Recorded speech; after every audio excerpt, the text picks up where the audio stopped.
Ladies and gentlemen, good evening. It is my hope and prayer that this video is going to find you in good health. I don't know where you're watching it from. Kisumu is fantastic.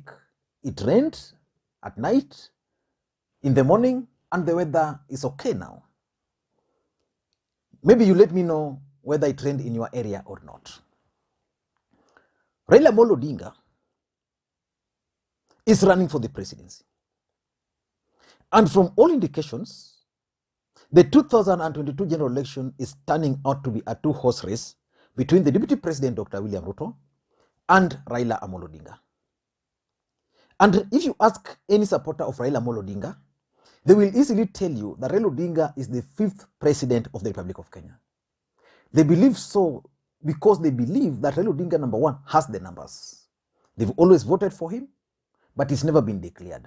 Number two, they also believe that this time around, Raila Odinga has what he has always lacked, the support of the deep state. So they're just waiting for the day to cast their vote and celebrate. But Raila Odinga is facing serious headache. ODM nominations. Raila Odinga camped in the coastal region from Saturday, Sunday, yesterday, and today. But it is clear that ODM is going to face it rough during nominations. And the choice of the people who are going to be nominated will also determine whether there is going to be a voter apathy within ODM strongholds. So while in Mombasa, we witnessed something. Supremacy battle between Suleiman Shahbal and Abdulswamad Nassir. Those are the two top gubernatorial candidates in Mombasa. And I want to ask you a question. If you were given a chance to advise Raila Odinga, what advice would you give him? Considering that the only way is nominations, and the chances of nominations being free, fair, and transparent is normally very difficult for a political party. What advice would you give Raila Odinga? And the dilemma is not confined to the coast alone, because I want us to focus in this Mombasa gubernatorial race. But I tend to think that it's not confined to Mombasa. Raila Odinga is facing a much more bigger headache in Kisii. In Kisii County, for example, Simba Arati came all the way from Nairobi and shifted his base to Kisii. Simba Arati is disrupting the status quo there. The current governor, James Ongwae, has other plans and has been trying to organize all other gubernatorial candidates against Arati. But if you ask me, as at now, Arati is doing so well. So will ODM party support Arati, or will they agree on a single candidate who will be nominated by Ongwae and the group? It doesn't end there alone. You go to Siaya. When Azimio La Umoja meeting went there, Gumbo carried the day, Nicholas Gumbo. But Gumbo is facing a veteran, who is James Orengo. And the people down there believe that Orengo is going to be given the ODM ticket. So it means even if Orengo were to win clearly, many people will not believe that he has won. But there's a problem in Siaya also. How will ODM manage to conduct nominations? You go to Nairobi. Nairobi, there's Tim Wanyonyi, and there is Richard Ngatia. Again, complex there. You go to Busia, for example, there is also Paul Otuoma and Florence Mutua. And I think the DG, the sitting governor, Ojamong, is against Otuoma. So Raila Odinga will have to maneuver and make a lot of compromise when it comes to those 5 counties. But let us now go back to Mombasa. In Mombasa, Suleiman Shahbal decided to defect to ODM party after the handshake. He actually formally defected in June last year. Before his defection, Abdulswamad Nassir was the frontrunner for the gubernatorial seat. It was expected that Shahbal was going to run again on Jubilee ticket. Shahbal has contested two times. The first time against Joho in 2013 through Wiper. It was a good show for him. In the last election, under Jubilee, he also gave a good show. But he realized that for him to win in Mombasa, he needed to join ODM party. So Shahbal joined ODM party, moved very close to Joho, and Joho embraced him, despite the fact that Joho is also very close to Abdulswamad. Then Shahbal also moved very closely to ODM party leader Raila Odinga. And I remember sometimes last year, Raila Odinga even visited him at home. So he's been playing his politics so well. On the other hand, Abdulswamad Nassir has been consistent in ODM. When it comes to loyalty, he's been loyal. The people down there believes that it is his time. So when Raila Odinga went to Mombasa for the rally, these two gentlemen flexed their muscles. So what are some of the factors which are going to determine who is going to be given the ODM ticket? Now, before we go into all those details, if you're watching this channel for the first time, please take a second or two, click that subscribe button right now. To the subscribers, I want to continue. Thank you guys for your continued support. Now, in Mombasa, so far, I know 5 candidates. I think 4. The UDA candidate is Hassan Omar, who is a good friend of mine. I'm wishing him well anyway. Hassan Omar, if he had stayed in ODM, he would be the senator as we speak. And I don't think he would have any problem becoming the governor right now. But he opted for UDA. And UDA, his chances are not that high. Then there is Dr. William Kingi, who is the deputy governor for Mombasa. William Kingi also wants to become the governor. He's a guy who is known to me personally. We've worked together. Actually, when we formed ODM Youth 2012 as a lobby group, he was our national vice chairman. Norman Magaya was the chairman. I was the national coordinator at that time. So he's a guy I know and I also wish him well. Then there is now Shahbal and Nassir. So on Saturday, when ODM went there, what happened is that all these gentlemen mobilized their supporters. Reminds me of what happened between Kidero and Margaret Wanjiru sometimes back at Uhuru Park.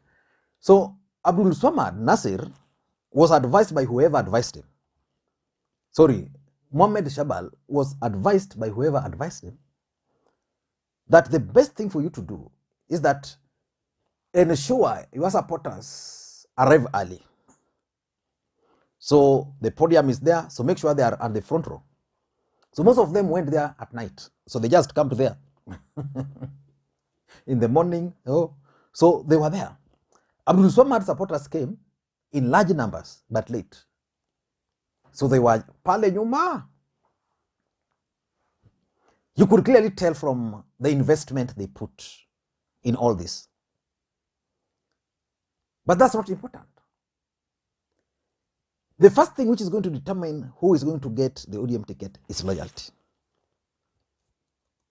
When it comes to loyalty between Shahbal and Nassir, who is more loyal?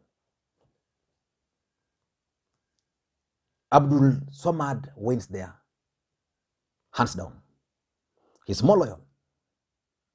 Shahbal was in ODM, moved to Wiper. Was in Wiper, moved to Jubilee. Jubilee moved to ODM. If he's going to lose ODM nominations, you are not sure. He might even decide to move to another political party. Although maybe the Political Parties Act might not allow. So loyalty is going to be the first thing. But again, in the world of ODM, there are people who have always been perceived to be loyal. But once they are elected there, they've always shifted. A typical example is Owen Baya, the Kilifi North Member of Parliament, or even Aisha Juma. Those are people nobody thought would actually dump ODM party. But they did. So loyalty will be the first thing. The second thing is going to be finance. You know, a gubernatorial candidate in this country must be someone who is able to finance his campaigns. Don't be cheated. They must have the money they can put in that campaign. They must have the money which they can use to fund the MCS running on the party ticket. They must have the money to also chip in for the member of parliament aspirants. So for example, if Abdulswamad is going to run as the gubernatorial candidate there, the expectation would be that he should be able to organize a big event. Like if ODM is holding a rally in Mombasa, he should be able to actually organize that event. If ODM party wants to win in Mombasa, they should actually be able, as a gubernatorial candidate, to run the ODM affairs in that county, using their pockets. That's the unwritten rules in politics for gubernatorial candidates. Kidero was able to do that in Nairobi. Joe was able to do that in Mombasa. Oparanya was able to do that in Kakamega. Kilifi, Kingi had to do that. So gubernatorial candidates will be expected to have money. So when it comes to finance, who has the finance? Your guess is as good as mine. Shahbal has the money. And that's why Shahbal has been able to do whatever he's doing within ODM party. On that day, what caused the friction was the fact that Shahbal, using his money, was able to penetrate Raila Odinga's protocol team. So the protocol team managed to place his seat somewhere, karibu na Raila. So that was the first signal. Then he was able to penetrate the microphone. So whoever had the microphone was always mentioning him. And of course, he also stated that that event, Raila Odinga tasked him to organize. Right? So, Abdulswamand was not very happy with some of the things. And you remember that bottle being thrown at Abdulswamand. Just like I was explaining, Shahbal brought his people very early in the morning. So they were the front row. So they were able to do whatever they wanted. So Shahbal is able to raise the funds. So we have talked of two things. The first thing, loyalty, which goes to Nassir. Then money or finance, which goes to Shahbal. So they are now draw 1-1. Look at Shahbal team preparing to go to Kwale.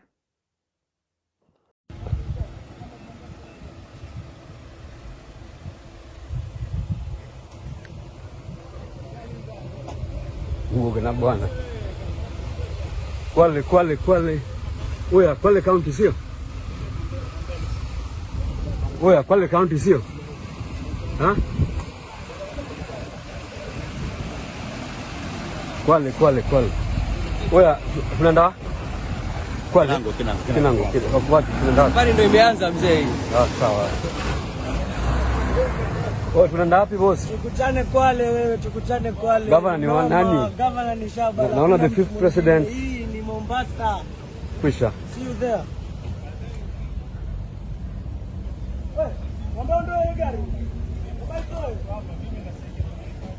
kwa video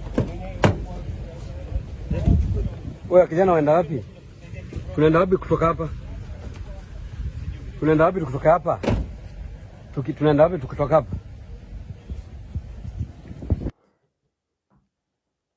The third thing which is going to determine is basically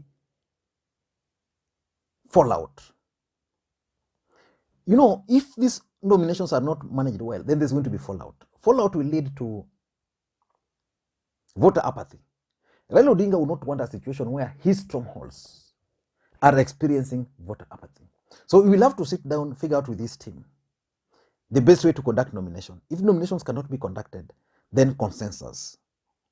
And they'll figure out between Shahbal and Nassir, if who leaves, what will be the impact? Because they will not want a situation where, for example, they experience a similar thing which happened in Taita Taveta. In Taita Taveta, there was John Ruto, who was the governor, and then there was Mwagedu, who was a party stalwart.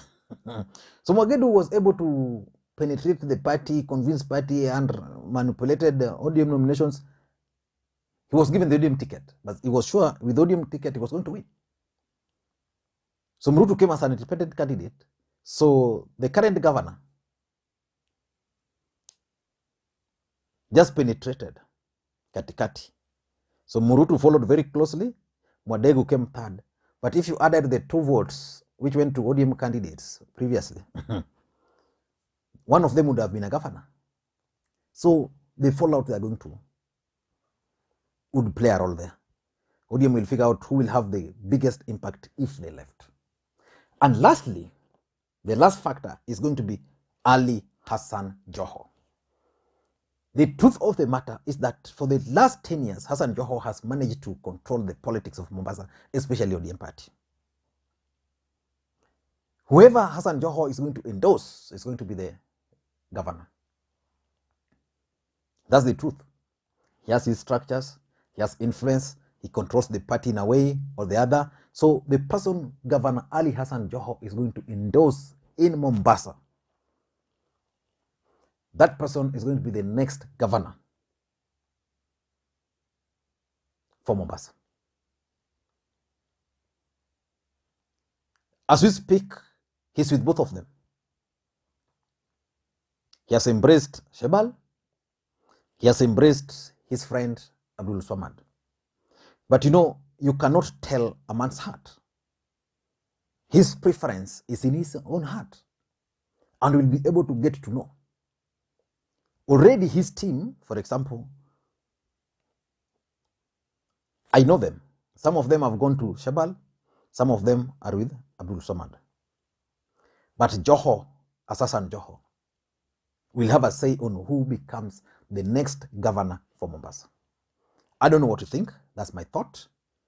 Thank you guys, and may you have a good day. Bye-bye.